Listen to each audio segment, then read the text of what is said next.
for those folks who are not familiar, tell folks what is Gun Owners of Vermont? What are you guys about? What's your relationship to the Sportsman's Club? Hmm. And because I know it's you, so the reason we're having you on today, which I shouldn't bury the lead, y'all are suing the state of Vermont for their unconstitutional gun laws from 2018 and 2023. So tell everybody a little bit about Gun Owners of Vermont and then your relationship to the Sportsman's Club, and then we'll Sure. get into your suit. Okay. Yeah. So basically, Gun Owners of Vermont was started in the late 1990s, around 1997. And we're an all volunteer nonprofit advocacy group that's dedicated to the preservation of the right to keep and bear arms.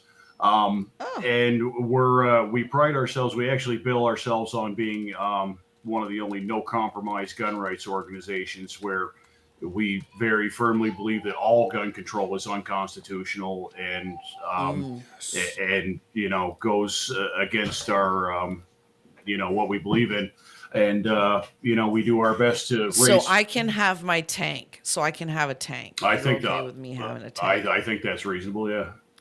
All right, cool. Okay, keep going. So basically, like I said, we're all volunteer.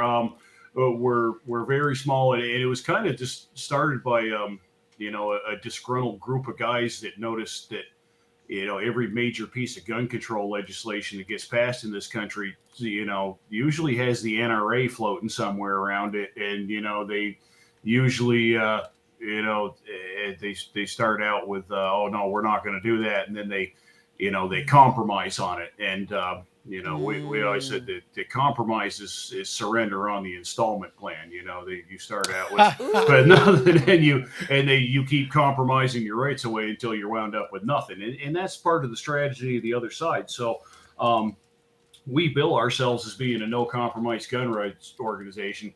And we raise money to do lobby work in Montpelier and do some legal advocacy work, which is what's happening here. You mentioned the lawsuit. The actual plaintiffs in the lawsuit are the Vermont Federation of Sportsmen's Clubs. They're kind of like the big like umbrella group that all the other sort of advocacy groups fall under.